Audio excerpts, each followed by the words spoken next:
ரமணிச்சந்திரன்ங்கிறது ஒரு மேல் ஒரு ஆண் எழுதுறாரு அப்படிதான் நினைச்சிட்டு இவர் எப்படி பொண்ணை பத்தி இவ்வளவு நல்லா எழுதுறாரு அப்படின்னு சொல்லி ஒரு நாள் அவங்க போட்டோ சொல்லக்கூடாது. சுஜாதா ஒரு கதையில எழுதியிருப்பாங்க. உங்களுக்கு என்ன செல்ல பேர்? எனக்கு செல்லமா சுருக்க முடியாது. உங்க வாழ்க்கையில நடந்த ரொமான்டிசிஸான விஷயம்? கல்யாணத்து பத்திரிக்கை வர வரைக்கும் இவங்க தாத்தா பேரே எனக்கு தெரியாது. ஒரு இயக்குனர் என்கிட்ட கேட்டாரு, அது என்னங்க அவங்க மட்டும் அவ்வளோ ஸ்பெஷலு, ஏன் வந்து லேடிஸ் அப்படி தலையில தூக்கி வச்சுட்டு கொண்டாடுறீங்க, என்னமோ இருக்குல்ல. நீங்கள் எவ்வளோ சொல்கிறீங்கல்ல. ஃபர்ஸ்டில் வந்து சில சொந்தக்காரங்களே சொல்லியிருக்காங்க, அவங்க ஹீரோ எல்லாம் திமிர் பிடிச்சவங்க. ஆனால் இப்போல்லாம் மனசு அப்படியே மறைச்சு பேசுகிறாங்க, கண்டுபிடிக்கவே முடியல. அந்த டைம் ரொம்ப நானாதிக்கம்ன்றது ரொம்ப அவன் சொல்லிட்டான், அவ்வளோதான். அந்த மாதிரி இருந்த டைமில் தான் எழுதுனேன். உங்களுக்கும் கோவம் தாபம்லாம் வருமா? எனக்கு வரும், வரும். அது வராமல் எப்படி இருக்கும்? உங்கள் அப்பாவே அடிச்சிருக்கிறேன். இந்த மாதிரி விமர்சனங்கள்லாம் உங்களை பாதிச்சிருக்கா? பாதிச்சு என்ன பண்ணுறது? எப்பவுமே விமர்சனத்தை ரொம்ப பெருசாக எடுத்தோம்னா நம்மளால முன்னால. ஆக்சுவலாக தேவிகன்னு ஒரு கதை எழுதுனேன். அதில் ஒன்றுமே இருக்காது. கடைசியாக ஒரு தடவை கிஸ் ஹஸ்பண்ட் ஒய்ஃப் தான் கிஸ் பண்ணான்னு வரும். ஒருத்தங்க கேட்டாங்க, என்னென்னு இப்படிலாம் அசிங்கமாக எழுதிட்டீங்க.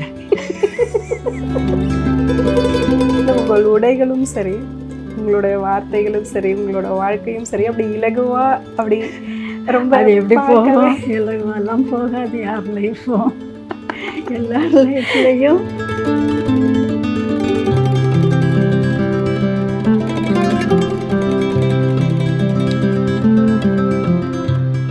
இப்போது புதிய அறிமுகம் ஆச்சி ஹோட்டல் சாம்பார் மற்றும் ஆச்சி இடிச்ச சாம்பார் 50 கிராம் ரூபாய் 20 மட்டுமே. Meenakshi Medical College, Hospital and Research Institute, Kanchipuram. Accredited A+ by NAAC. GRT Shubharambam. GRT Jewellers. வணக்கம்மா, சொல்லுங்கம்மா, எப்படி இருக்கீங்க?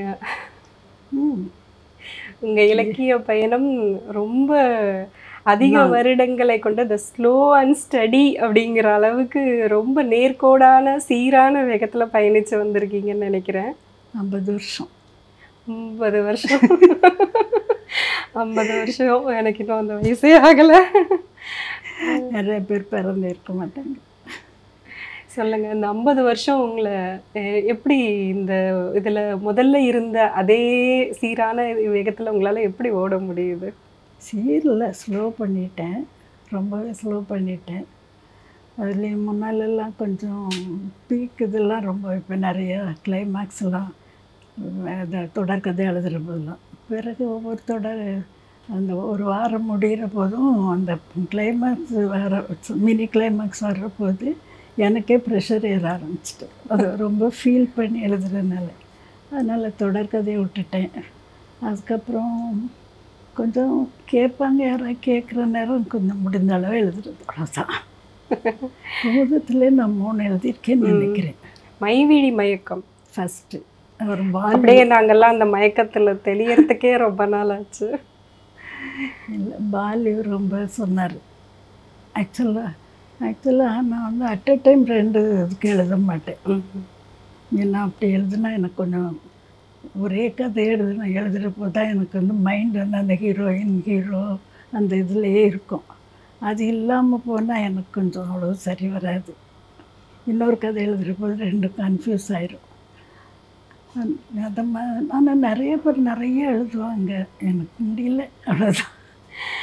உங்களோட அந்த கதையில் வர்ற நாயகன் நாயகி 2 பேருமே வந்து ஒரு ஆண் எப்படி இருக்கணும், ஒரு பெண் எப்படி இருக்கணுங்கிறதுக்கான சரிவிகித குணத்தோடு இருக்காங்கல்ல, அந்த வேல்யூஸ் எப்படி நீங்கள் வந்து எங்கள் அம்மா அதுக்குள்ள? எங்கள் அம்மா அந்த மாதிரி ஒரு மாதிரி ரொம்ப நியாயபக்தி. அதே மாதிரி ஹாஸ்பிட்டலாட்டி எத்தனை பேர் வந்தாலும் அத்தனை பேருக்கும் சமைச்சு போடுவாங்க. அதுவும் எல்லையில் தான் நாங்கள்லாம் ஊர்லெல்லாம் பரிமாறுறது. எல்லையில் என்ன காலியாக போகுதுன்னு பார்த்து பண்ணுவாங்க. அது ரொம்ப திருச்செந்தூர் கோயிலுக்கு வர்றவங்கெல்லாம் அநேகமாக சாப்பிட எங்கள் வீட்டுக்கு தான் வருவாங்க சொந்தக்காரங்க. அந்த அளவுக்கு அவங்க சமையலும் ஃபேமஸ், குணமும் ஃபேமஸ். அந்த அதாவது இப்போது இந்த 50 வருஷம் அப்படிங்கிறது கிட்டத்தட்ட சமூகமே வந்து வேறு மாதிரியான இடத்துக்கு வந்து சேர்ந்துடுச்சு. ஆனால் கூட நம்ம அந்த சில குடும்பத்துக்கான வேல்யூ, அதுக்கப்புறம் வந்து நம்ம ஒரு தனி மனிதனாக ஒருத்தங்க வந்து எடுத்துக்க வேண்டிய ஒரு மாண்புன்னு ஒரு விஷயம் இருக்கு இல்லையா, அதை வந்து நான் ரொம்ப முக்கியமாக உங்களோட கதைகளில் பார்க்குறேன். அதாவது இப்படி இருக்கலாம், அப்படி இருக்கலாம், நிறைய தவறு இழைக்கலாம், செய்யலாம். ஆனால் கூட ஒரு சமூகத்தில் ஒருத்தங்க இப்படி தான் இருக்கணும் அப்படிங்கிற ஒரு வரையறையை கொண்டு உங்களுடைய கேரக்டர்ஸ் எல்லாம் இருக்கு இல்லையா? எல்லாத்துக்கும் ஒரு ரீசன் எங்கள் பேரண்ட்ஸ் தான். எங்கள் அப்பாவும் ஒரு பக்கம் ரொம்ப இதானாங்க. இப்போ ஒரு எலெக்ஷன் வருதுன்னா எங்கள் அப்பாட்ட யாருக்கு ஓட்டு போடன்னு அந்தந்த பிரமுகரெல்லாம் வந்து கேட்பாங்க. அங்கே காயல்பட்டினம், மல்லிபுரம், சின்ன காயல்பட்டினம் கொஞ்சம் பேர் வந்த ஊர் தான். அந்த சுற்று வட்டத்தில் அவ்வளோ பேருமே அப்போ முஸ்லீம்ஸ் ஆகட்டும், கிறிஸ்டின்ஸ் ஆகட்டும், எல்லோரும் அப்பாட்ட வந்து டிஸ்கஸ் பண்ணுவாங்க. கடைசி அப்பா சொல்கிற இடத்துக்கு தான் போடுவாங்க. அந்த மாதிரி அவங்களும் எல்லாருக்கும் நிறைய இது பண்ணுவாங்க. அப்போ பஞ்சாயத்து போர்டு பிரசிடெண்ட்டாக இருந்தாங்க. அப்போல்லாம் மண்ணெண்ணெய் விளக்கு தான், பவர் கிடையாது. அப்போது முச்சந்திக்கு முத்தந்தி, நார்த்தந்தி இதிலெல்லாம் இப்படி பெரிய இருக்கும். அதுக்கெல்லாம் மண்ணெண்ணெய் ஊற்றணும். இவங்க மண்ணெண்ணெய் திருடிட்டு போயிடுவாங்க நிறைய பேர். அப்போ வந்து ஒரு பஞ்சாயத்து போர்டு பியூனை கூட்டிகிட்டு மண்ணெண்ணெய் தூக்கிட்டு போவாங்க. நைட்டு 2 மணிக்கு போய் இதிலெல்லாம் காலியாக இருக்குது அதில் ஊற்றி பற்ற வச்சுட்டு நைட்டு ஒரு ரவுண்டு போயிட்டு வருவாங்க. அந்த அளவுக்கு ஒரு மாதிரி மனசாட்சியோடு ரொம்ப மனசாட்சியோட அது ரொம்ப முக்கியம்னு நினைக்கிறேன்.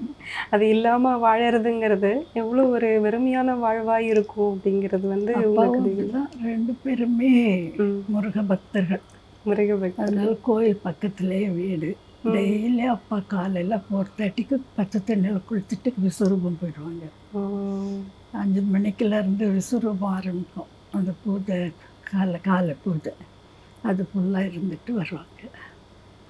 இந்த பெஸ்ட் செல்லர் அப்படின்னு உங்கள் நாவல்களில் தான் சொல்கிறாங்க. இன்னும் கூட ஒரு பழைய புத்தக கடைக்கு போனாலும் சரி, ஒரு புதிய புத்தக கடைக்கு போனாலும் சரி, அங்கே வந்து டிமாண்ட் அப்படி அதிகமாக இருக்கிறது உங்கள் கதைகளுக்கு தான். இந்த பெஸ்ட் செல்லருங்கிற வார்த்தை உங்களை எந்த அளவுக்கு பாதிச்சிருக்கா, பாதிக்கவே இல்லையா? ஏன்னா நிறைய பேர் சொல்லுவாங்க கடைக்கெலாம் போய் விசாரிப்பேன் அப்படிலாம் சொல்லுவாங்க. நான் ஹோம் பேட், வீட்டை விட்டு எங்கேயும் அதுதான் எனக்கு ரொம்ப ஆச்சரியமாக இருக்கும். ஏதாவது ஒரு விஷயம் பற்றி எழுதணும், ஒரு தொழில் பற்றி எழுதணும்னா சில இது ஃபஸ்ட்டில் வந்து எங்கள் ஹஸ்பண்ட் கேட்டு சொல்லுவாங்க. அவங்க மென்னா பார்க்கக்கூடியது. அப்புறம் கொஞ்சம் இதான அப்புறம்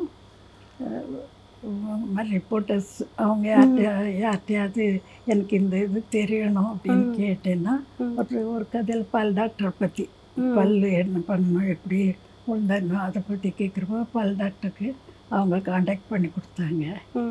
இன்னொரு இது ஒரு டெய்லரிங் பற்றி. அப்போ என் டாக்டர்லாவே அந்த டெய்லர்கிட்ட கூட்டிகிட்டு போனான்.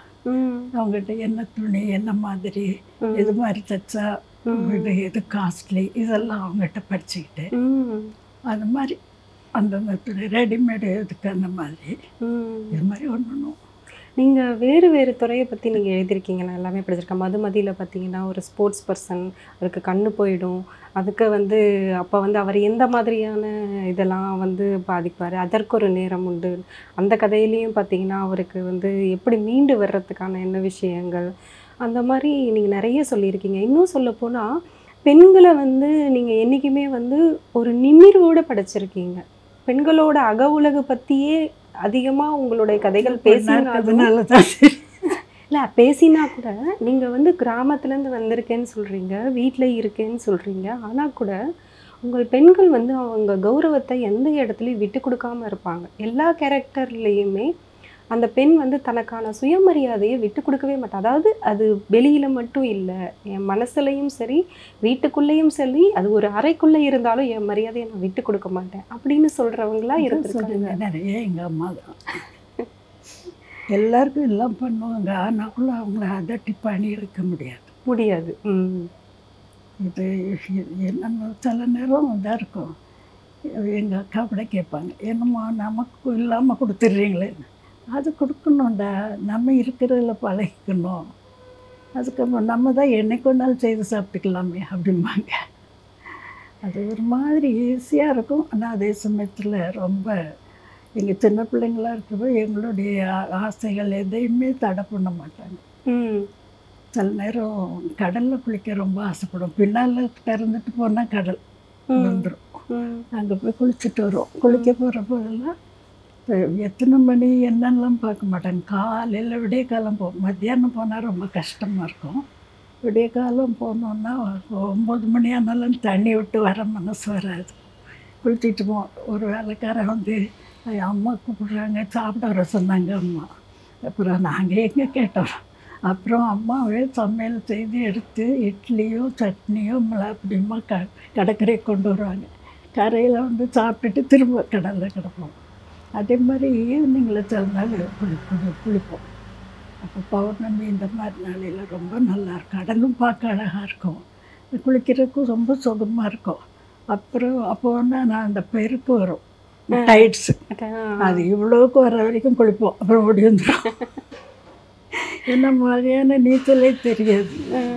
அதில் எப்படி நம்ம கடல் தண்ணியில் ஒரு லாபம் என்னன்னா, லேசாக காலை வந்துடணுன்னா வயிறு வந்துடலாம். தலைக்கு மேலே தண்ணி வந்தாலும் கூட பயப்படாமல் அந்த மாதிரி வர்றது, அதெல்லாம் சொல்லி கொடுப்பாங்க. நிறைய விஷயம் அம்மாட்ட படிச்சிருக்கேன். நீங்கள் எல்லாத்தையும் அதை எங்களுக்கு கடத்திருக்கீங்க. அதாவது உங்கள் அம்மா கிட்டேருந்து உங்களுக்கு கிடைச்சது கொஞ்சமாக இருந்தால் கூட நாங்கள் கொஞ்சம் இல்லை நிறையா.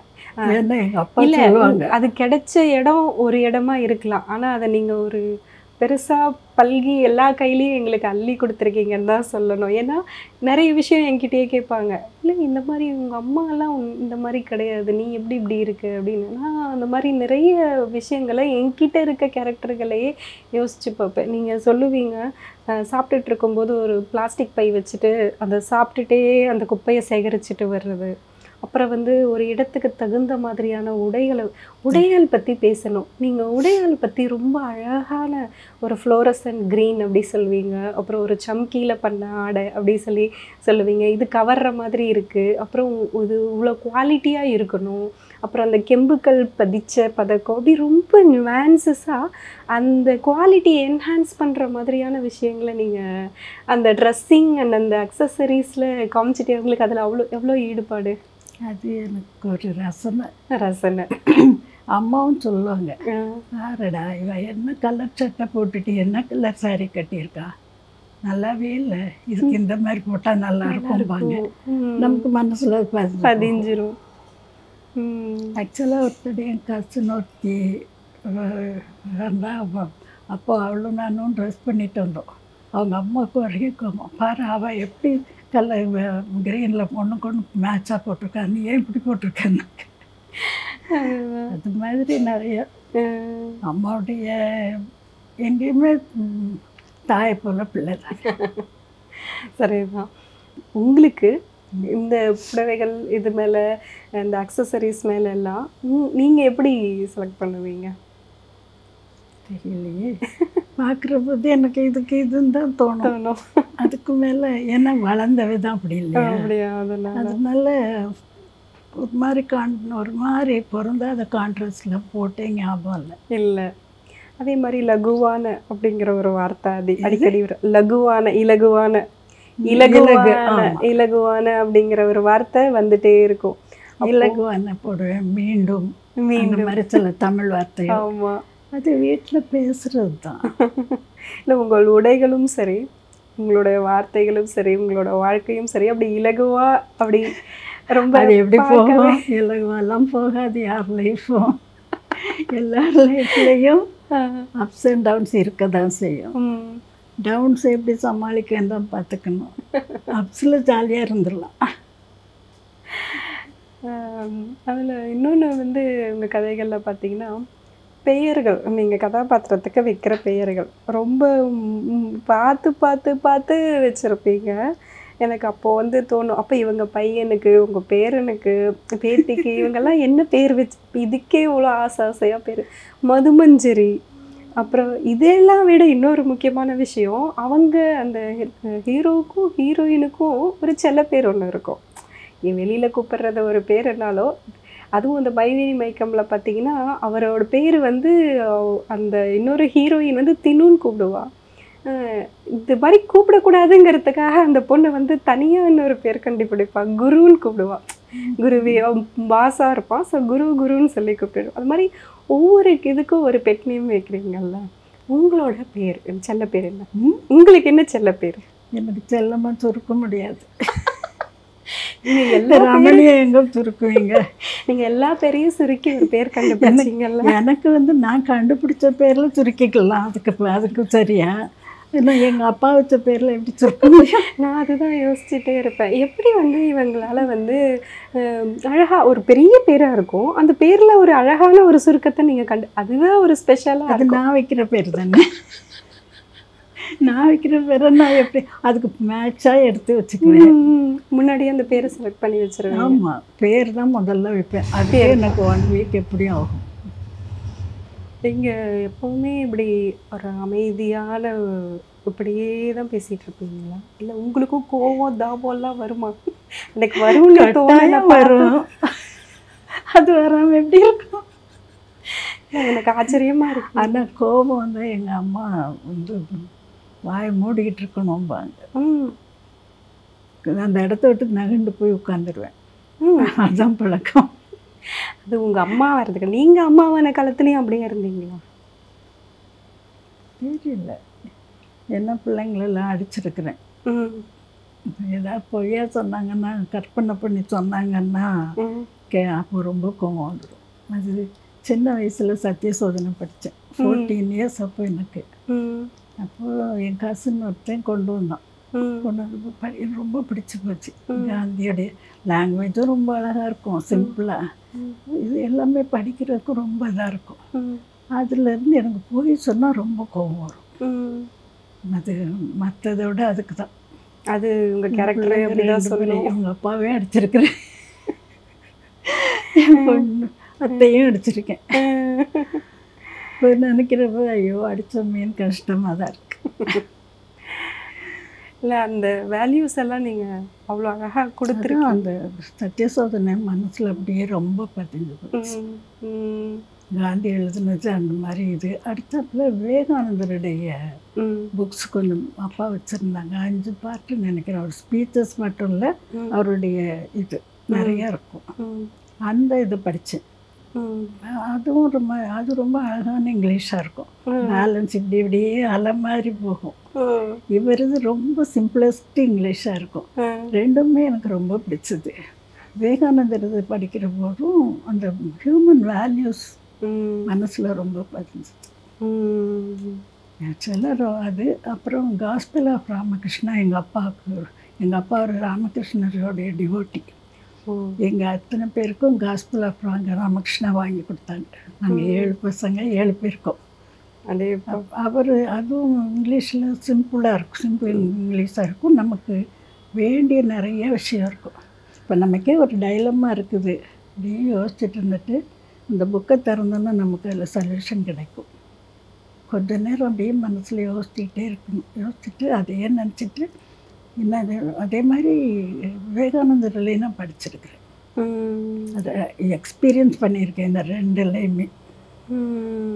அதே மாதிரி எங்கள் அப்பாவும் சொல்லுவாங்க, நமக்கு ரொம்ப குழப்பமாக இருந்ததுன்னா இதில் படித்தாலே நமக்கு அதுக்கு சொல்யூஷன் தெரிஞ்சிடும்டா அப்படிம்பாங்க.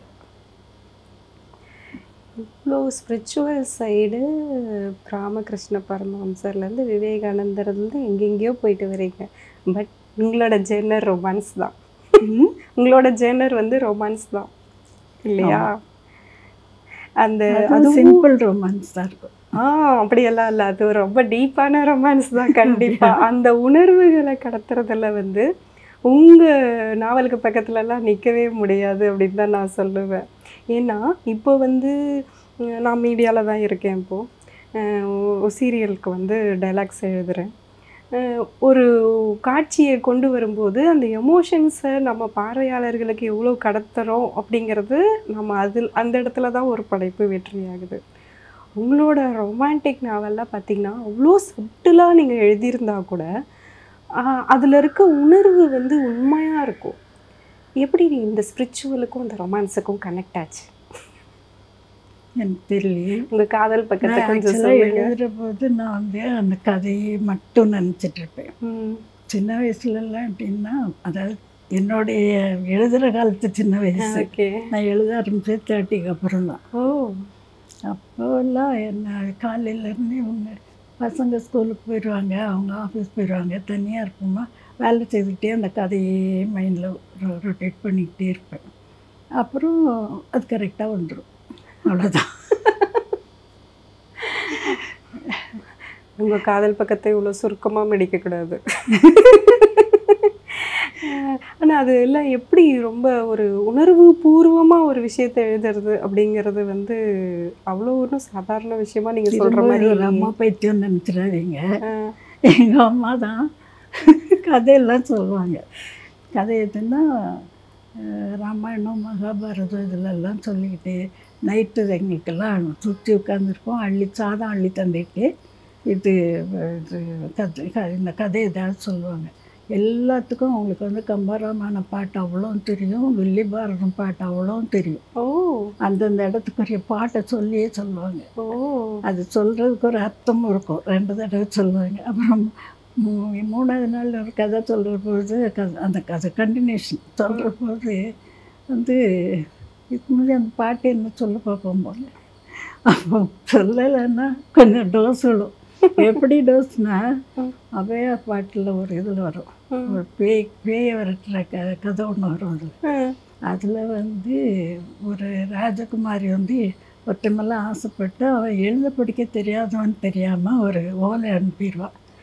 ஓலை வந்து இவன் படிக்க தெரியாமல் இன்னொருத்தன்கிட்ட கொடுப்பான்.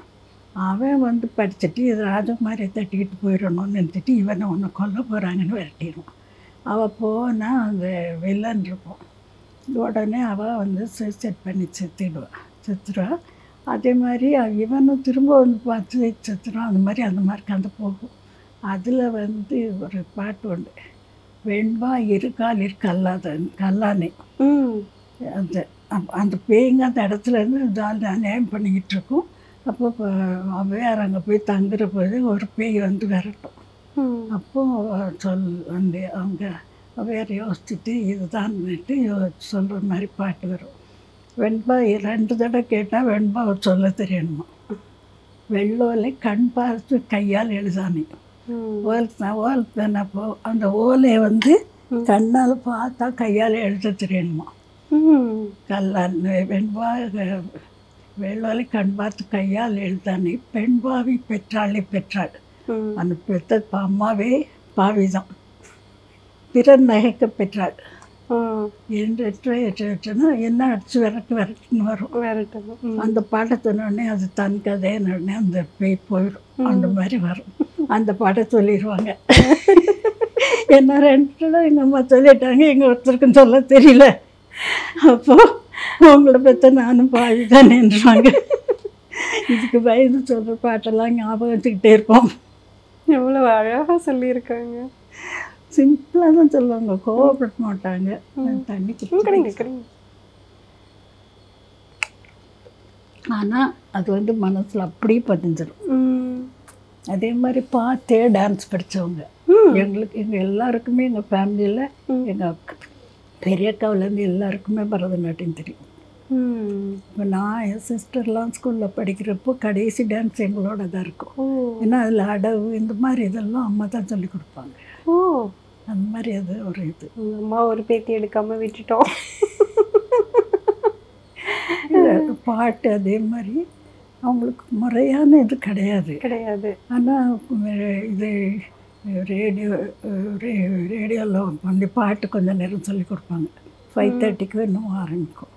அதில் தான் இருந்து கேட்டு படித்து அதிலேருந்து படித்து பாட்டு புக்ஸ் எல்லாம் வாங்கி படித்து அது பண்ணாங்க. வீணை சொல்லிக் கொடுக்க கிடையாது. அதே மாதிரி அதான் அம்மாட்ட நிறைய அட்மைரிங் திங்ஸ் உண்டு. எங்கள் அப்பாவே சொல்லுவாங்க, உங்கள் அம்மாவில் 10ல் ஒரு பங்கு நீங்கள் யாரும் கூட இல்லைடா அப்படின்றாங்க. That is true. அவங்க தான் இப்பேற்பட்ட ஒரு பெரிய கதாசிரியை உருவாகிறதுக்கான மூல காரணம். ஒரு இதுக்கு சிஸ்டர் ஒருத்தி அவள் வந்து ஃபேமிலி பெரிய ஃபேமிலியில் 16 இயர்ஸில் அவளுக்கு கல்யாணம் பண்ணும்படியாச்சு. அம்மா இருந்த போது 6 மாதத்துக்குள்ள அவளுக்கு கல்யாணம் பண்ணிடுங்கன்னாங்க. இதே எத்தனை வருஷம், அதுவும் அவள் பையங்களுக்கே 54-55 ஆயிடுச்சு. அப்போ இத்தனை வருஷம் அப்போது என் கேர்ள்ஸை வீட்டில் வச்சுருக்க முடியாதுன்னு பண்ண சொல்லிட்டாங்க.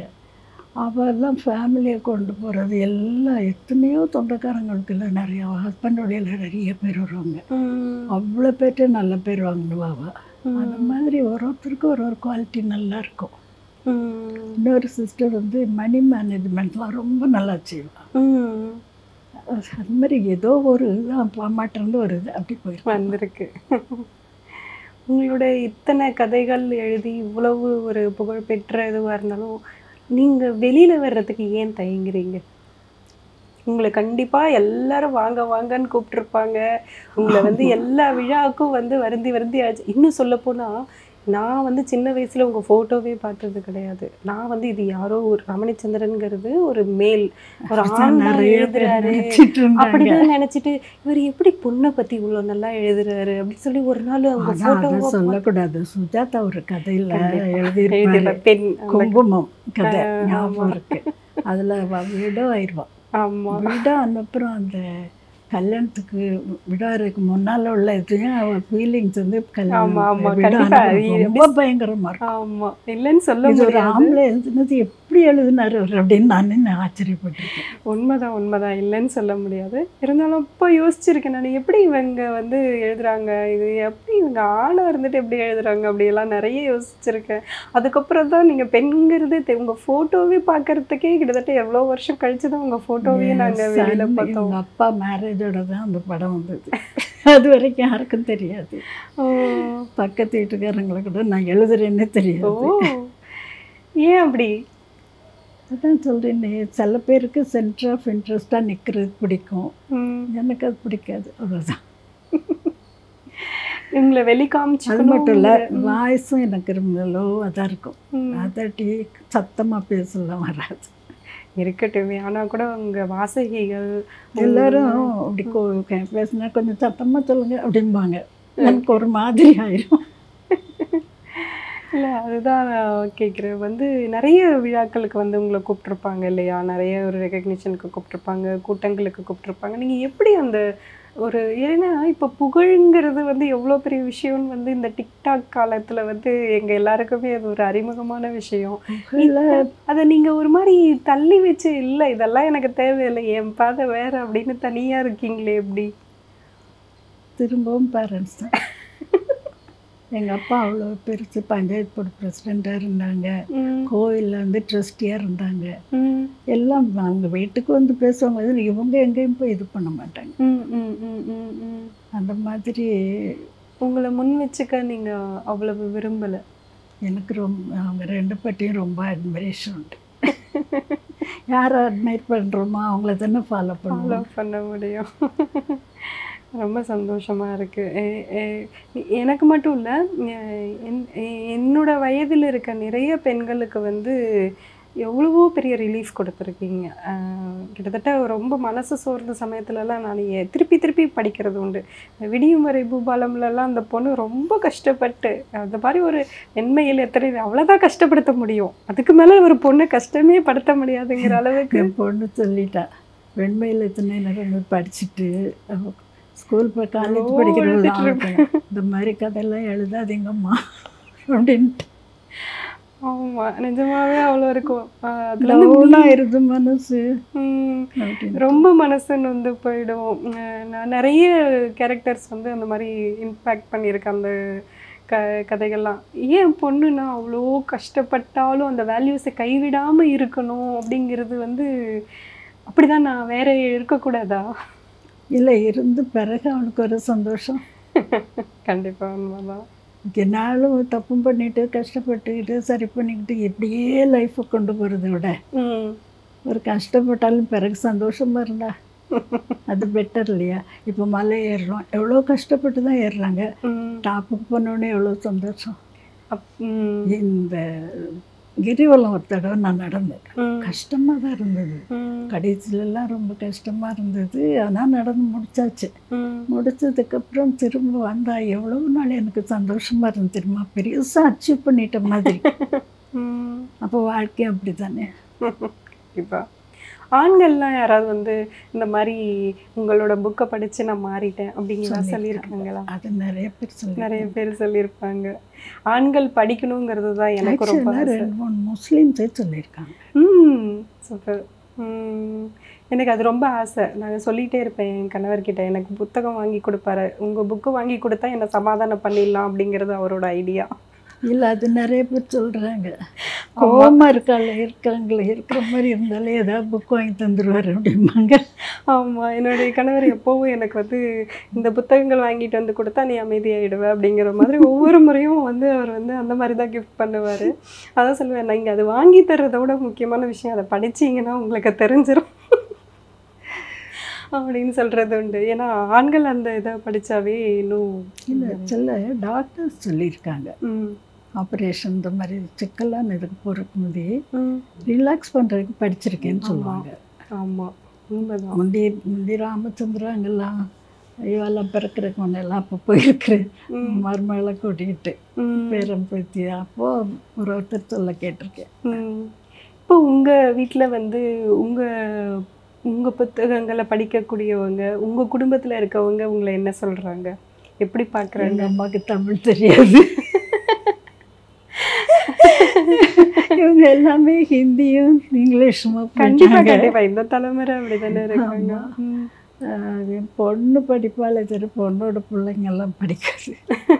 ஆக்சுவலாக பொண்ணோட பொண்ணு ஒருத்திக்கு தமிழ் கட்டாயம் இப்போ கொஞ்சம் படிக்கணும் இல்லையா? 9th வரைக்கும் என்னமோ படிக்கணும். அப்போ ஒரு குதிரையை பற்றி ஒரு கட்டுரை எழுத சொல்லியிருந்தாங்க. தாத்திக்கிட்ட கேட்டுக்கோ அப்படின்ட்டாங்க. நானும் எழுதிக்கிட்டேன், முடிஞ்சாலும் சின்னதாக கொடுத்தேன். அப்புறம் கொடுத்து படிக்க சொல்லிட்டான். உட்காந்து அழுன்னு அழுதான். என்னன்னா இவ்வளோ பெரிய இதை நான் எப்படி படிப்பேன் அப்படின்னுட்டு சிட்டு. இதை விட சுருக்கமாக குதிரையை என்னத்தை எழுதுறது, இவ்வளோ நீளம் தான் வந்தது. அதுக்கு அந்த பாடம். ஒரு முறை வந்து என்னோட பெண்ணுக்கு இதே மாதிரி தான் செய்யுள் பகுதி சொல்லி கொடுத்துட்ருக்கேன். 9வது செய்யுள் பகுதி. வரிசையாக அந்த செய்யுள் எழுதியவர் யார், அவங்க பிறந்த ஊர், அப்புறம் அவங்க அப்பா அம்மா பேர் எழுதுவார் இல்லையா? ஒரு செய்யுளில் வந்து என்ன வந்துச்சுன்னா, இவர் எழுதியவர் யார் என்று தெரியவில்லை, இவருடைய ஊரும் பெற்றவர்கள் பேரும் தெரியவில்லை. என் பொண்ணு அப்பாடி இல்லைன்னா நான் அதை வேற அண்ணன் சொல்லுவான், இந்த பாரதியார் எங்க பிடிச்சினாலும் உதைக்கணும், திருவள்ளுவர் சொல்லியிருக்காருலையும் போய் காட்டுறோம். இவர் பண்ண வச்ச அநியாயம், நாங்கள்லாம் என்ன கஷ்டப்படுறோம் அப்படின்னு. நம்மலாம் எவ்வளவு ஆசைப்பட்டு அதையெல்லாம் படித்தோம். இன்னைக்கு வந்து எனக்கு அப்புறம் தான் கொஞ்சம் கொஞ்சமாக இந்த இதிலெல்லாம் நான் வந்து முன்னெல்லாம் திருக்குறளை டக்குன்னு யூஸ் பண்ணிடுவேன். இப்போ முடியாதவங்க என்ன பண்ணுவாங்க, அதுக்கப்புறம் அதே மாதிரி இதில் வந்து பஞ்சபாண்டவர்கள் இதில் அர்ஜுனன் இப்படி சொன்னான், அர்ஜுனன் இந்த மாதிரிலாம் உண்டு. பேரெல்லாம் சொல்லுவீங்க, தனஞ்சயன் அந்த மாதிரி பேர் வைப்பீங்க. அப்புறம் வந்து இவர் எழுதுனது, ராஜாஜி எழுதுனது வந்து குறிப்பிட்டுட்டே இருப்பீங்க. அந்த மாதிரி நிறைய படிப்பேன். படிக்கிறதுல ரொம்ப ஆசை. அப்போது அது அந்த மாதிரிலாம் கொஞ்சம் இந்த பிள்ளைங்க வளர்ந்து புரியாமல் இருந்த உடனே தான் பிறகு தான் நான் வந்து இப்போ கடைசியாக எழுதின கதைங்களெல்லாம் பஞ்சபாண்டவர்களும் ஒருவரான அர்ஜுனன் எழுதுவேன். ஏன்னா அதுக்கு முன்னாடி வெறுமனே அர்ஜுனன் எழுதுவேன், எல்லாருக்கும் புரியும்ன்ட்டு. அதே மாதிரி இந்த ராமாயண பாட்டுகள் இதெல்லாம் ஒரு சில இடங்கள்லாம் அதெல்லாம் இப்போ எழுத முடியல, ஏன்னா அது புரியாது. நீங்கள் அந்த எழுதுகிற எழுத்துலேயே வந்து நிறைய விஷயம். ஒரு இடத்துல வந்து பிடிக்காத கல்யாணம், தாலி கட்டி கூட்டிகிட்டு வந்துட்டான், இவளுக்கு மயக்கத்தில் இருப்பா, அப்போ வந்து அவன் எழுந்த உடனே பசியாறலாம்ல அப்படி கேட்பான். இந்த பசியாறலாம் அப்படிங்கிற ஒரு வார்த்தை வந்து அந்த அவன் பேரில் அவளுக்கு ஒரு தனியாக ஒரு இம்பேக்டை உருவாக்கி தரும். அந்த பசியாறலாங்கிறதே எவ்வளோ அழகான வார்த்தை அப்படிங்கிறது. ரொம்ப அந்த பசியாறலாம் அப்படிங்கிறது அந்த மாதிரி வார்த்தைகள் நேச்சுரல் வேர்டு. ஆமாம், இங்கெல்லாம் அப்படி கிடையாது. சாப்பிடுறாங்க சாப்பிடுன்னா என்ன வேணாலும் சாப்பிடலாம், பசிக்கு தான் ஆறணும், அது வேற மாதிரி வார்த்தை. மதுரை தாண்டினீங்கன்னா அந்த மாதிரி வேர்ட்ஸ் எல்லாம் நிறையா இல்லை. அதெல்லாம் வந்து உங்கள் இதுலேருந்து வந்து நாங்கள் எடுத்துக்கிட்ட வார்த்தைகள். அது இந்த இலகுவான, பசியாறலாம், மென்னடை அப்படிலாம் நிறைய தமிழ் வார்த்தைகள் உண்டு. அந்த மாதிரி அமர்ந்து பேசினா அப்படிலாம் எழுதுவீங்க இப்போ நீங்கள் பேசுகிற மாதிரி. ஆமாம், அந்த மாதிரி அந்த இதெல்லாம் வந்து அந்த நியூஆன்சஸ் எல்லாம் நாங்கள் அதில் அதான் பாதி கேரக்டரே உருவாக்கி இருக்கீங்கன்னு வச்சுக்கோங்களேன். இப்போ எங்கள் அம்மா இருந்து எனக்கு சொல்லி கொடுக்குறதுங்கிறது வேறு, உங்கள் கதைகள்லேருந்து நான் எடுத்துக்கிட்ட குணங்கள் அப்படிங்கிறதே வந்து இன்னும் அதிகமாக சேர்ந்துருக்குங்கிறது தான் நான் உங்களுக்கு நன்றி செலுத்துறதுக்கு முதல் விஷயமா நினைக்கிறேன். ஒரு வார்த்தை சொன்னீங்களா, இந்த சாப்பிட்டுட்டு ஒரு பாக்கெட்டில் போட்டு வச்சேன், அது ஒரு இங்கிலீஷ் கதையில் படித்தது. ஓ, இந்த கவரில் எடுத்துகிட்டு ஓகே, வேஸ்ட்டை வந்து சும்மா போடக்கூடாது. அது வந்து அந்த ஹீரோவை இம்ப்ரெஸ் பண்ணாதான் எழுதுவேன். ஆமாம், அது வந்து அவங்க கவனிக்கிற மாதிரி இருக்கும். அதே மாதிரி எந்த இடத்துலையும் வந்து பணத்துக்கு முக்கியத்துவம் கொடுக்காத ஒரு கேரக்டராக இருப்பாங்க. அதே சமயம் அந்த பணத்தை ஒர்த்தாக செலவு பண்ணணும், இந்த பணம் எதுக்கு தான் செலவு பண்ணணும் அப்படிங்கிறதுல ரொம்ப உறுதியாக, அந்த மணி மேனேஜ்மெண்ட்டும் இதில் கொஞ்சம் கொஞ்சம் அங்கங்கே வந்துகிட்டே இருக்கும். அதெல்லாம் இருக்கணும்ல. கண்டிப்பாக அதுதான் சொன்னேன், ஒரு வாழ்க்கைக்கு உண்டான எல்லாமே. இன்னொரு புக்கில் வந்து பார்த்திங்கன்னா இதெல்லாம் வாங்கிட்டு வருவாங்க டிபார்ட்மெண்டல் ஸ்டோர்லேருந்து. அந்த பொண்ணு செக் பண்ணுவாள், வாங்கிட்டு வந்த பொருளும் இதுவும் சரியாக இருக்கா அப்படின்னு சொல்லி. அதில் வந்து கேரக்டரோட அந்த வில்லி கேரக்டர் வந்து சவிதான்னு வச்சுட்டீங்க. எனக்கு இவ்வளோ நாள் வரைக்கும் வருத்தம், என் பேர் சவிதா. உங்கள் பேர்? ஐயோ, நம்ம பேரை வில்லிக்கு வச்சுட்டாங்களே. இது நிறைய பேர் சொல்லியிருக்காங்க. ஒரு கதையில் நிர்மலான்னு ஒரு பேர் வச்சேன், நிம்மின்னு என் பேரை வச்சுட்டாங்க, பேரை வச்சுட்டாங்களே அப்படின்னா. ஏன்னா அந்த பெயர்கள் அந்த அளவுக்கு எங்களை தொடர்பு படுத்திக்கிட்டே இருப்போம். அந்த அளவுக்கு நாங்கள் அப்படி யோசிச்சுக்கிட்டே இருப்போம், ஐயோ இப்படி இருக்கே அப்படின்னு சொல்லிட்டு. அந்த ஒரு விஷயம் வந்து எப்போவுமே ஒரு இதுவாகவே இருக்கும். நல்லது, அந்த கேரக்டர் மாதிரி இருக்க மாட்டீங்கள்ல? கண்டிப்பாக இருக்க மாட்டேன். அதே மாதிரி அந்த ஒரு கேரக்டரை கண்டுபிடிக்கிறதுக்கும் எங்களுக்கு அது வந்து உதவியாக இருக்குது. நடைமுறை வாழ்க்கையில் அப்ளிகபிள் பண்ண நிறைய விஷயங்கள் அப்போ தான் தோணுது. ஆனால் இப்போல்லாம் மனசு அப்படியே மறைச்சி பேசுகிறாங்க, கண்டுபிடிக்கவே முடியல. முன்னாலெல்லாம் நான் வந்து ஒரு மேரேஜோ இதுக்கெல்லாம் போனேன்னா எல்லாரையும் கவனிச்சுக்கிட்டே இருப்பேன். ஒருத்தர் எப்படி கேரக்டர், என்ன மாதிரி, இவங்க எதுக்கு முன்னால் வந்து நிற்கிறாங்கன்னா சாரி ஜருகே இப்படி காட்டிக்கிட்டு இருப்பாங்க. அதெல்லாம் பார்ப்பேன். அப்போ அவங்க கேரக்டர் என்ன. சில பேர் நிஜமாக இதாக இருக்கிறவங்க, இந்த பொண்ணு மாப்பிள்ள அழகாக தெரியணும்னு எக்ஸ்ட்ரா குங்குமம் இது திருநீரெல்லாம் தொடச்சி விடுவாங்க. அவங்க தன்னோட பற்றி தான் போஸ் கொடுக்கணும்னு பார்க்க மாட்டாங்க. சில பேர் இப்படி நின்றுக்கிட்டு போஸ் கொடுத்துட்டு துடைப்பாங்க. அதெல்லாம் அவங்கவுங்க கேரக்டர் மாதிரி தோணும் எனக்கு. இப்போ இதுதான் அந்த கேரக்டர் டிஸ்கிரைப் பண்ணது இல்லை, நீங்கள் அந்த ஒரு விஷயத்தில் சின்ன சின்ன விஷயத்துலேருந்து அப்சர்வ் பண்ணுறீங்கல்ல, இதுதான் உங்கள் புத்தகத்தில் வந்து ரொம்ப முக்கியமாக நான் நினைக்கிறது. இப்போ இருக்க வந்து கதைகளாக இருக்கட்டும், தொலைக்காட்சி தொடர்கள், அந்த மாதிரி இதில் எல்லாத்துலேயுமே உங்களோட பிரதிபலிப்பு அதிகமாக இருக்கிறதா நான் ஃபீல் பண்ணுறேன். நான் ரொம்ப பார்க்குறது இல்லை. நாங்கள் அதே துறையில் இருக்கிறதுனால ஒரு டிஸ்கஷன் பண்ணும்போது கூட டக்குன்னு வரும். இது நான் உடனே எனக்கு வேறு, நான் எல்லா புத்தகங்களையுமே கிட்டத்தட்ட படிச்சிருக்கிறேன். வீட்லேயே 125 நாவல் வச்சுருக்கேன். நான் கிட்டத்தட்ட எல்லா புத்தகங்களையுமே படிச்சிருக்கிறதுனால இது அந்த கதையில் வரும் சார் அப்படின்றது நானே நிறைய முறை சொல்லியிருக்கேன். அப்போ என்கிட்ட ஒரு இயக்குனர் என்கிட்ட கேட்டார், அது என்னங்க அவங்க மட்டும் அவ்வளோ ஸ்பெஷலு, ஏன் வந்து லேடிஸ் அப்படி தலையில் தூக்கி வச்சுட்டு கொண்டாடுறீங்க, என்னமோ இருக்குல்ல. நீங்கள் எவ்வளோ சொல்கிறீங்கல்ல, ஃபர்ஸ்டில் வந்து சில சொந்தக்காரங்களே சொல்லியிருக்காங்க, அவங்க ஹீரோ எல்லாம் திமிர் பிடிச்சவங்களா இருப்பான். அம்மா சொல்லியிருக்காங்க. உண்மைதான். அந்த ஆண் கர்வம் இருந்து அந்த ஆண் கர்வத்திலேருந்து ரியலைஸ் பண்ணி நார்மலுக்கு கொண்டு வர்றது தான் இந்த பெண்ணோட வெற்றியாகவே இருக்கும். அப்படி தான் உங்களோட கதைகளில் எல்லாத்துலேயுமே இருக்குது. அந்த செல்ஃப் ரியலைசேஷன் அப்படிங்கிறத நானாக உணர்ந்து பண்ண வைக்கிறது தான் ஒரு பெண்ணோட வெற்றி. அதுதான் உங்கள் புக்கோட அடிநாதம்னு எடுத்துக்கலாம் இல்லையா? அது நிஜம்தான். அந்த மாதிரி நீங்கள் ஏன்னா அந்த டைம் ரொம்ப நாணாதிக்கம்ங்கிறது ரொம்ப அவன் சொல்லிட்டான் அவ்வளோதான். அவ்வளோதான். அந்த மாதிரி இந்த டைமில் தான் எழுத ஆரம்பித்தேன். ஆனால் இன்னொன்று இருக்கு இல்லையா, அப்போ வந்து ஆண் மட்டும்தான் சம்பாதிச்சான். அவனுக்கு அடங்கி போகிறது, அவனுடைய கம்ஃபர்ட்ஸை பார்க்குறது தான் பெண்ணுடைய முக்கியமான தலையாயது, கடமையாக இருந்தது. நலாயினி மாதிரி. அதெல்லாம் அந்த காலத்துலேயே பிடிக்காது எனக்கு. அதான் அப்போவே அப்படி இல்லை. நீங்கள் அப்போவே வந்து ஒரு கேங்ரேப் விக்டிம் வச்செல்லாம் நீங்கள் வந்து ஒரு கதை எழுதியிருக்கீங்க. அவங்கள வந்து ஒரு கலெக்டர் கல்யாணம் பண்ணிக்குவார், அவளுக்கு ஃபுல்லாக மரியாதை கொடுப்பாரு கடைசி வரைக்கும். அது பொயட்டிக் ஜஸ்டிஸ் வரும், வெயிட் பண்ணி வேற. அவன் அது வந்து நித்திலன் கதை. ஹீரோ வந்து ஏமாத்திடுவான், சூசைட் பண்ண போவா, அப்போ காப்பாற்றிட்டு வருவா. கரெக்ட், நான் தான் மாற்றி சொல்லிட்டேன். கேங்ரேப் கதை வந்து ஹீரோ வந்து ஒரு பேப்பர் மில்லோ என்னமோ மில்ல ஆரம்பிக்க வருவாங்க. ஆமாம், மில்ல ஆரம்பிக்க வந்து கல்யாணம், இவன் வந்து கல்யாணமே வேண்டான்னு சொல்லிகிட்டே இருப்பா, இவளை கல்யாணம் பண்ணிப்பாங்க. ஆமாம், கரெக்டாக. அந்த கதையெல்லாமே நீங்கள் அப்போவே, எனக்கு தெரிஞ்சு அது சின்ன வயசுலேயே வந்து நான் படிச்சிருக்கேன்னு நினைக்கிறேன். ஒரு கதையில் வந்து அந்த மாதிரி கேங்ரேப்னு வந்து தான் ஞாபகம் இல்லை, ரேப்பில் இது பண்ண ஒருத்தியை வந்து என் கதையில் ஒன்று அப்படி வரும். ஆனால் கடைசி வரைக்கும் எதிர்த்தே இருப்பாள். ஆமாம், எதிர்த்தே இருப்பாள். அப்போது அந்த பொண்ணை வந்து கல்யாணம் பண்ணி வச்சுட்டா சரியாக போச்சு அப்படின்னு வரும். அது எப்படி தப்பு இல்லையா? தப்பு இல்லையா? இவளுக்கு இஷ்டம் இல்லாமல் வெறுப்பில் வந்ததை அதே திரும்ப பண்ணுன்னு சொல்லி அவங்ககிட்டே ஒப்படைச்சா இப்படி.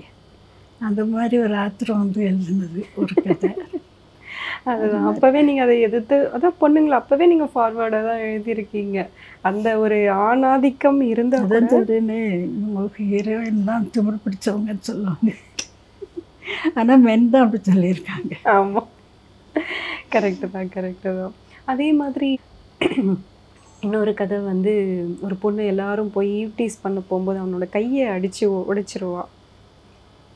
ஒரு குற்றாலத்தில் போவாங்க. அதுக்கப்புறம் அந்த வந்து முகத்தையெல்லாம் நல்ல நாள் அதுலயும் அப்படிதான். அது தப்புன்னு வந்து அந்த வீட்டில் இருக்க மூத்தவங்களே அதை சொல்கிற மாதிரி கொண்டு வந்திருப்பீங்க. அந்த அந்த பெண்கள் எவ்வளோ நிமிர்ந்து நிற்கணும் குடும்பத்தில் அப்படிங்கிற ஒரு விஷயம் சொல்லிக்கிட்டே இருந்திருக்கீங்க. அந்த கதை கொஞ்சம் லெவலுக்கு தாண்டின கதை தான். ஆனாலும் அந்த கதை எழுதணும்னு நினச்சேன். அது அப்போ வந்து சொல்லியிருக்காங்களா, இல்லை இது மாதிரியெல்லாம் எழுதுனா சரி வராது, அந்த மாதிரியெல்லாம் யாராவது உங்களை சொல்லியிருக்காங்களா? இல்லை, நீங்கள் அந்த மாதிரி சொன்னால் நீங்கள் கேட்பீங்களா? மாட்டீங்க. எங்கேயுமே இந்த மாதிரி போக்கில் ஒரு கதை எழுதுங்கன்னா என்னால் அப்படி எழுத முடியாது. தீம் வந்து எனக்குள்ளே தான் வரணும் சொல்லிடுறேன். நீங்கள் வீட்டை விட்டு வெளியில் வந்து எழுதுங்க, இந்த சமூக பிரச்சனைகளை பற்றி எழுதுங்க, அதை பற்றி எழுதுங்கலாம் உங்ககிட்ட சொல்லியிருக்காங்களா? சொல்லுவாங்க. கொஞ்சம் பேர் வந்த அப்புறம் என்னென்னமோ எழுத சொல்லுவாங்க. அப்புறம் 2 பேர் கூட சேர்ந்து எழுதுங்கலாம் பார்ப்பாங்க. எனக்கு அது சரியே வராது. எனக்கு மைண்டில் என்ன வருதோ, எனக்கு தீம் வரணும் மனசில். அந்த தீமுக்கு ஆக்சுவலாக ஒரு டைமில் இந்த ரைட்டர்ஸ் பிளாக்கும்பாங்களே, அந்த மாதிரி எனக்கு எழுதுறதே தோண மாட்டேன்ட்டு. அப்போது இவங்க அத்தை தான் சொன்னான், இம்மா எனக்கு நான் சொல்கிறேன் அந்த தீமை எழுத முடியுதா பாருங்கன்னு. சில இதை அவள் ரொம்ப ஃபார்வேர்டாக சொல்லுவாள், அதெல்லாம் எனக்கு வராதுமா அப்படின்னு. சில இதை அவள் சொல்கிறது கரெக்டாக இருக்கும், அதை வச்சு எழுது. அந்த மாதிரி எழுதியிருக்கேன். அதுக்கப்புறம் திரும்ப சமாளித்தது. அந்த பிளாக் எல்லாருக்குமே வர்றதுதான் சொல்கிறாங்க. ஆமாம், கண்டிப்பாக. அது இவ்வளவு நாள் நீங்கள் தொடர்ந்து எழுதுறதே ஆச்சரியமான விஷயம். அதுக்கு தான் முட்டுக்காலுக்கு நிறுத்தங்க இருந்தாங்களே. சொல்லுங்கள், அவங்க எவ்வளோ ஹெல்ப் பண்ணியாங்க உங்களுக்கு? அதான் அந்த தீம்ஸ் நிறைய சொல்லுவாள். அவள் இன்னும் கொஞ்சம் எக்ஸ்போஸ்டு டு லைஃப், அதாவது நிறைய சொந்தக்காரங்க உள்ள இடத்துல கல்யாணம் பண்ணது, அவளுக்கு நிறைய அது மாதிரி விஷயங்கள். அதுவும் அவகிட்ட ஒரு மாதிரி எல்லாருமே மனசு ஆறுதல் வேணா அவட்ட சொல்லுவாங்க. அந்த இன்சிடெண்ட் அப்படியே சொல்ல மாட்டா, பட்டு அது வந்து நானும் எழுத மாட்டேன். இந்த மாதிரி யார் லைஃப்லேயும் நடந்தது, யார் லைஃப்பில் இப்படி நடந்தது எழுதுங்கன்னு நான் எழுதவே மாட்டேன். ஏன்னா பின்னால் சமாதானம் ஆயிடலாம். அப்போ இதை படித்தா என்ன ஆகுறது? ஓ, அவங்க லைஃபே வேணால் போயிடும்ல. ஆமாம். அது மாதிரி இதெல்லாம் நான் எழுத மாட்டேன். அதே மாதிரி டெர்மினல் டிசீஸ் அதெல்லாம் நேமே எழுத மாட்டேன். ஜாதி மதம் அந்த லேஸில் பேரே எழுத மாட்டேன். அது ஏன்னா இந்த ஜாதிக்கு இதெல்லாம் கொஞ்சம் எனக்கு அவ்வளோ பிடிக்காது.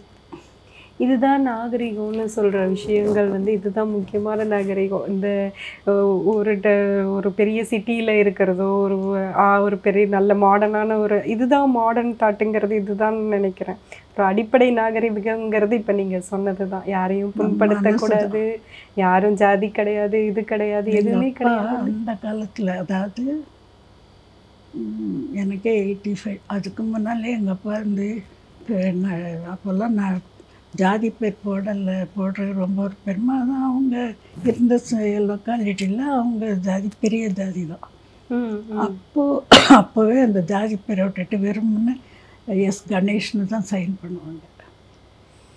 அப்போவே அவங்க வந்து சென்ட் ஜோசப்பில் திருச்சியில் வந்து படித்தவங்க. நிறைய ஃப்ரெண்ட்ஸ் வந்து ஃபாரின் வெள்ளைக்காரங்க உண்டு.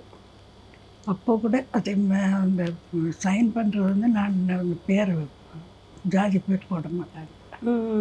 அப்புறம் அவங்க மகன் நான் இப்படி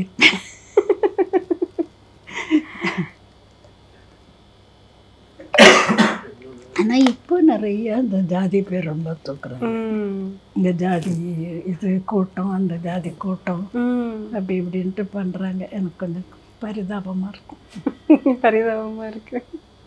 இதெல்லாம் ஒன்றும் இல்லை இவங்க ரத்தமும் அவங்க ரத்தமும் ஒன்று தானே. எல்லாருக்குமே ஏ நெகட்டிவ், பி நெகட்டிவ், A+B இப்படி தானே இருக்க போகுது. நீங்கள் அந்த வழக்கங்கள் எல்லாம் கூட நீங்கள் எதுவும் குறிப்பிட்டே எழுத மாட்டீங்க. அவ்வளோ ஒரு கரெக்டாக அதில் போயிட்டே இருக்கு. பேச்சு வழக்கு கூட போடவே மாட்டேன். ஏன்னா இந்த பேச்சு வழக்குன்னா இங்கே உள்ளதுன்னு ஆயிரும், இவங்கள பற்றினதுன்னு ஆகும். எதுக்கு போட்டு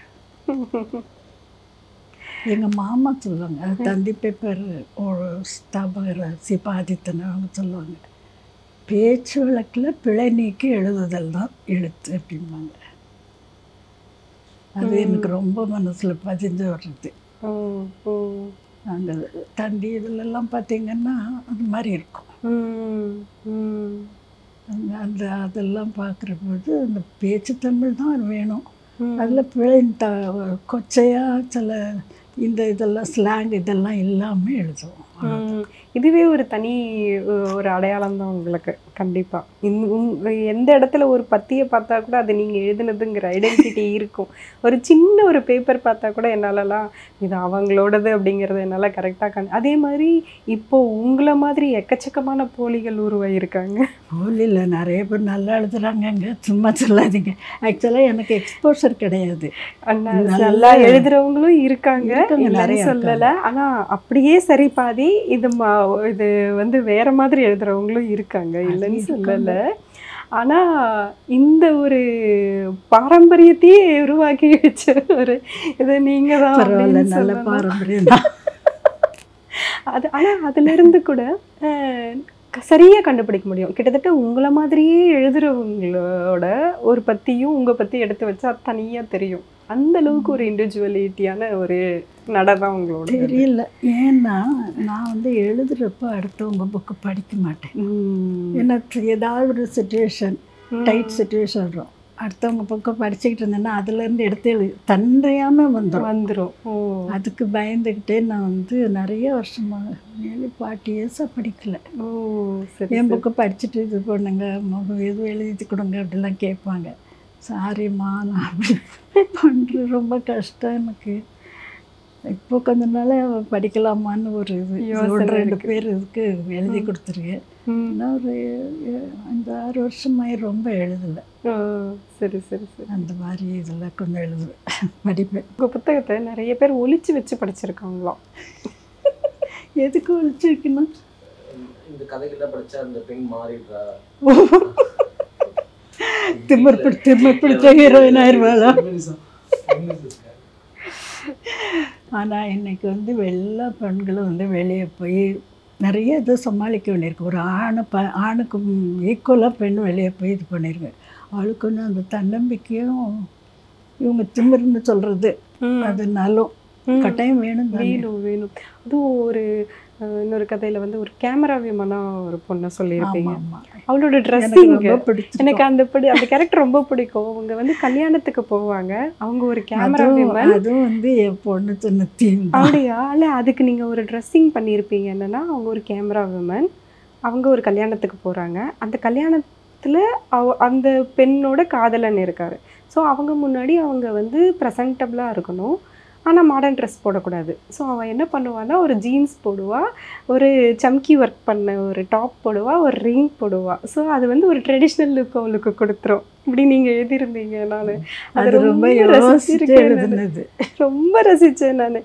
இந்த இடத்துலையும் அந்த ஒரு அழகுணர்ச்சியை கொண்டு வந்த ஒரு விஷயம். நான் நிறைய ட்ரெஸ் எல்லாம் செலக்ட் பண்ணும்போது எனக்கு அதெல்லாம் மைண்டில் ஓடும்.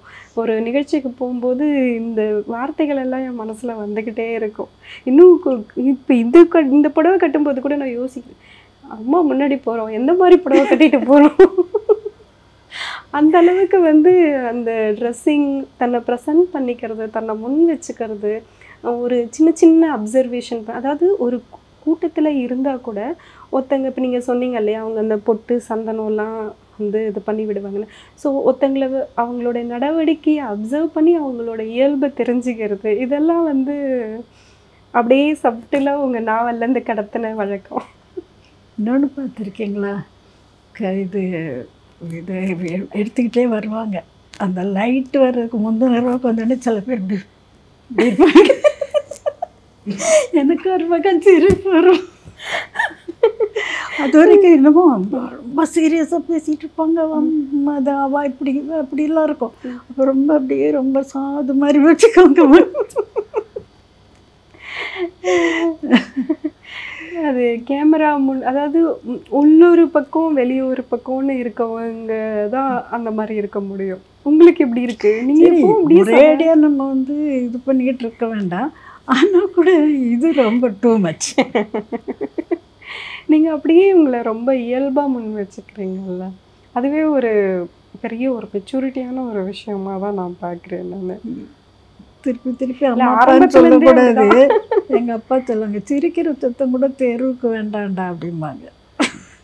அப்படியேப்பா அது அப்படியே பழகி போச்சு எனக்கு.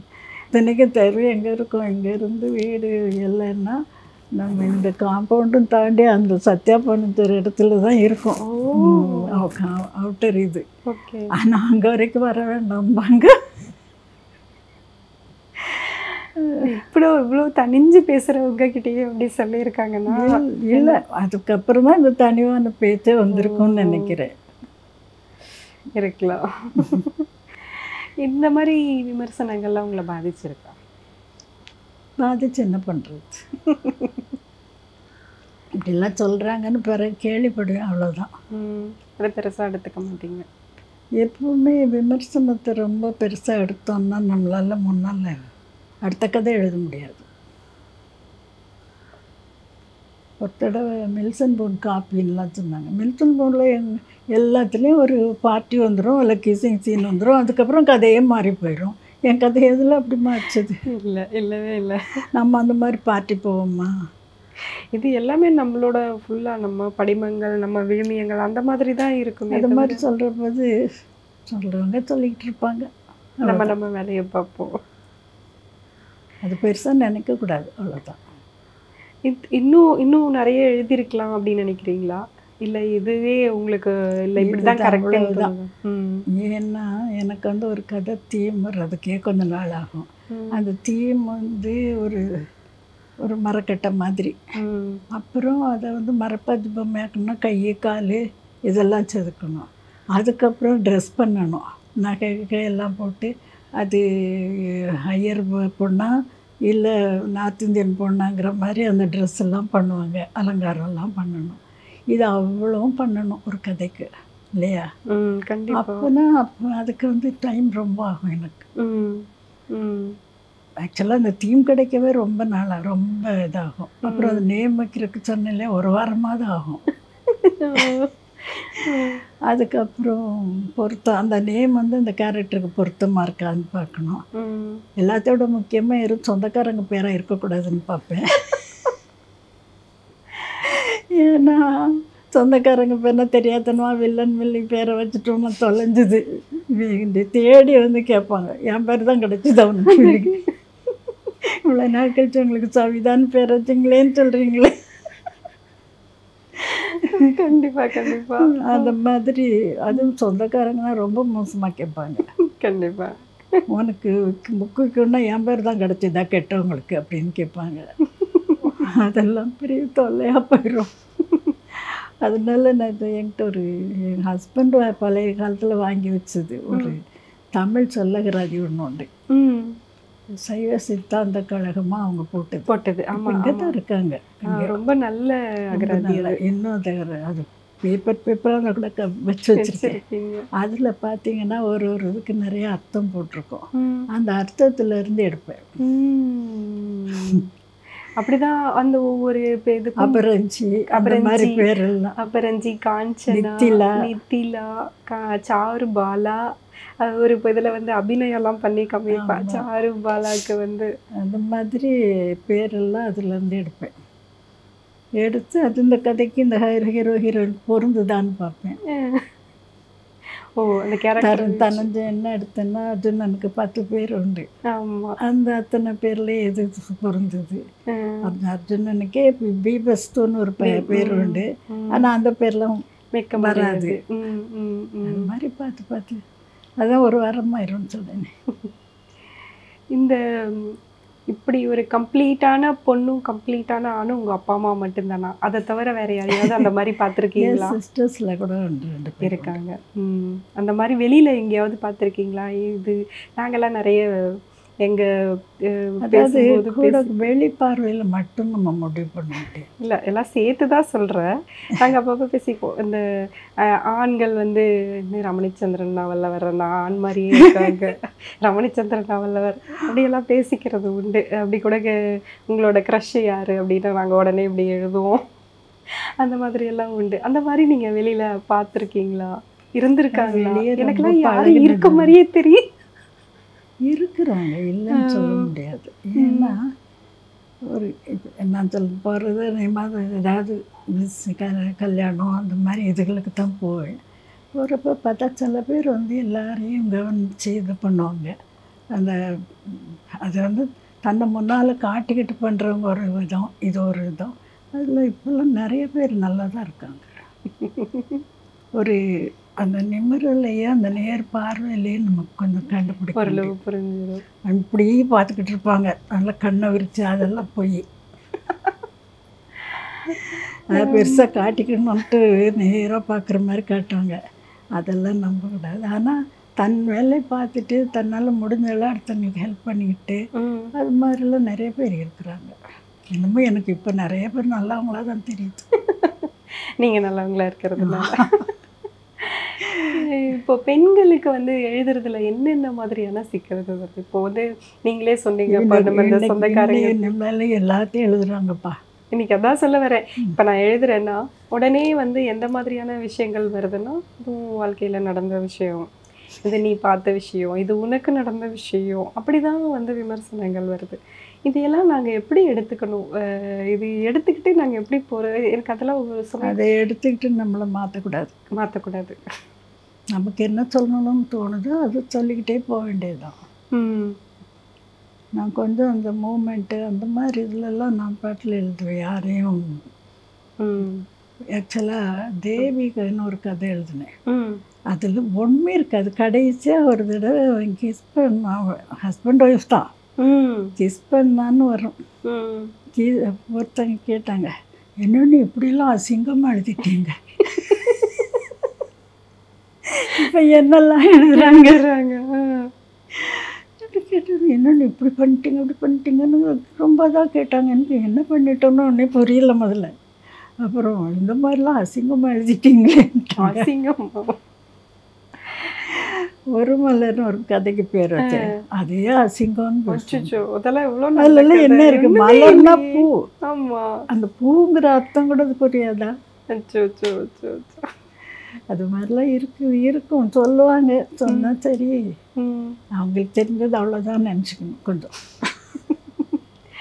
இந்த இப்போ பேர் வைக்கிறதே சொன்னீங்க, பேர் வைக்கிறதுலையே நமக்கு இவ்வளோ பிரச்சனை இருக்குது. இன்னும் வெளியில் போனால் அது தனியாக ஒரு பிரச்சனை இருக்குது. அந்த மாதிரியான பிரச்சனைகள் எல்லாம் ஹேண்டில் பண்ணி எழுதணுமா அப்படிங்கிற ஒரு எண்ணம்லாம் வந்து நீங்கள் வெளியே போகிறதுனால இன்னும் நிறைய பிரச்சனை வருது. ஆமாம், எனக்கு அப்படி இல்லை. அதில் ஒரு மாதிரி அக்கௌண்ட் மாதிரி உள்ளே உட்காந்துட்டு ஜாலியாக எழுதிட்டு இருந்தேன். இப்போது உங்கள் நாவலில் பார்த்தீங்கன்னா நிறைய கஷ்டங்கள் வரும். ஒரு பெண்ணுக்கு, முக்கியமாக பெண்ணுக்கு வந்து அதிகமான கஷ்டங்கள் வரும். அதில் வந்து அவள் யாரையும் நம்பிட்டு ஒரு வேண்டுதல் வச்சுக்கிட்டோ, இல்லை இது நம்ம விதி இப்படி ஆயிடுச்சு, நம்ம அப்படியெல்லாம் சோர்ந்து போகாமல் அடுத்த கட்டத்துக்கு நகர்றதுக்கு என்னவோ அதை மட்டும்தான் அவள் யோசிச்சுட்டு இருப்பாள்.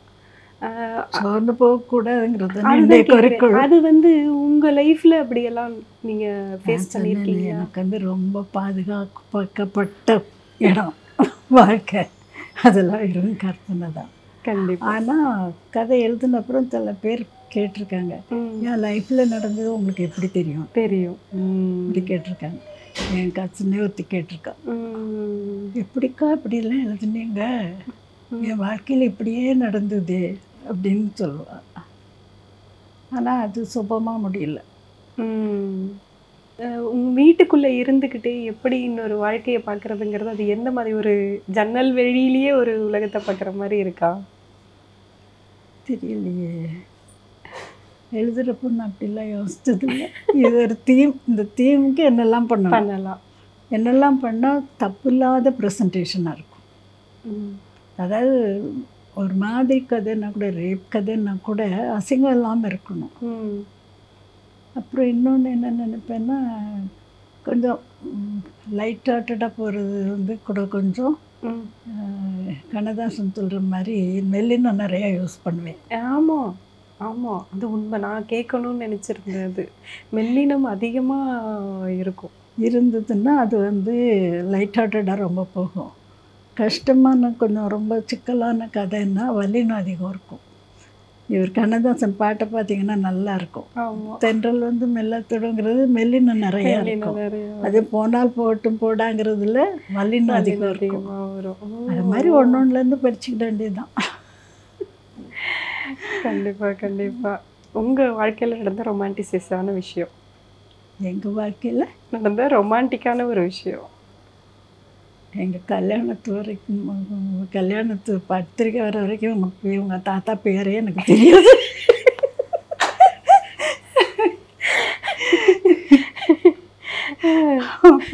அப்போ எவ்வளோ ரொமான்டிக்காக இருந்திருக்குன்னு தெரிஞ்சுக்குங்க. ஆனால் கல்யாணம் ஆகி அவங்க ஊருக்கு போனோம். போகிறப்போது வயல் நடுவில் உள்ள போனோம். ஒரு இதில் போகிறப்போது அப்போ சைடில் இப்படி சறுக்குச்சுது.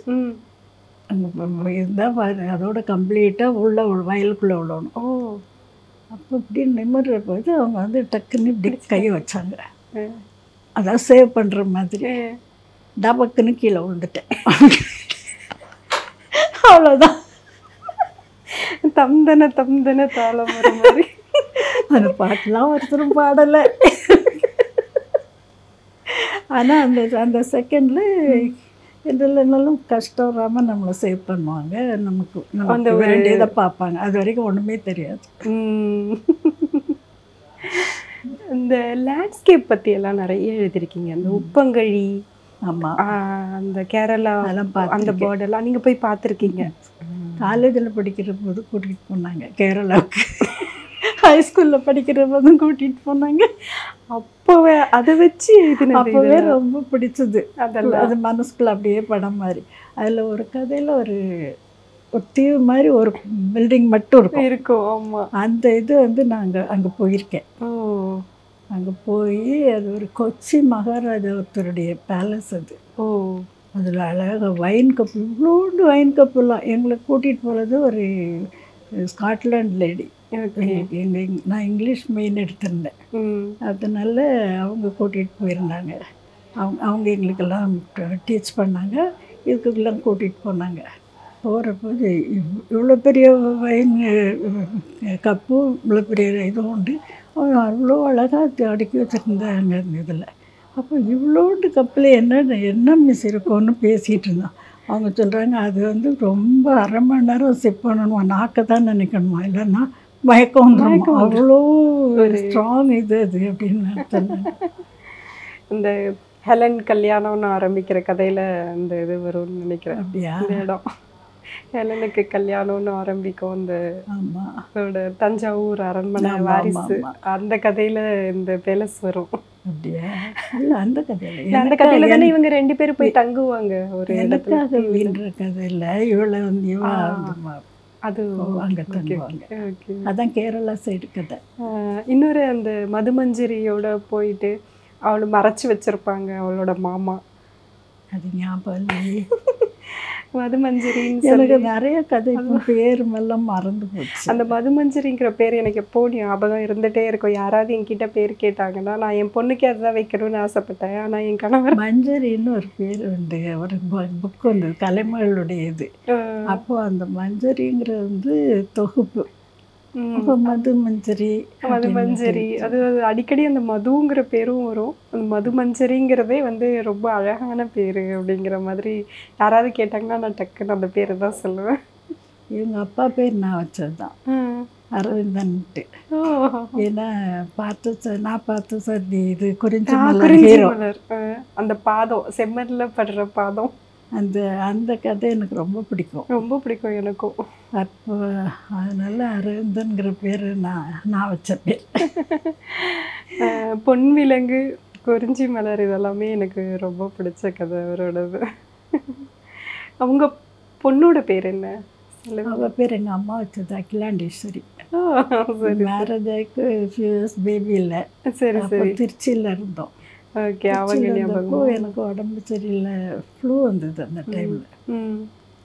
அப்போது அம்மா வந்தாங்க எனக்கு பார்த்துக்கிட்டாங்க. அப்போ அங்கே திருவானக்காவல் போய் அகிலாண்டேஸ்வரி அம்மா எப்படி குழந்தை பிறந்ததுன்னா பொண்ணுன்னா அகிலாண்டேஸ்வரி, இது ஆண்னா புலிங்கம் நட்டு பேர் வைக்கிறதா வேண்டிகிட்டு வந்தாங்களாம். சரி சரி. பொண்ணா பிறந்தா கரெக்டாக பொண்ணா அதே இது பொண்ணா பிறந்தோடனே அவளுக்கு அகிலாண்டேஸ்வரி அம்மா வச்ச பேர்.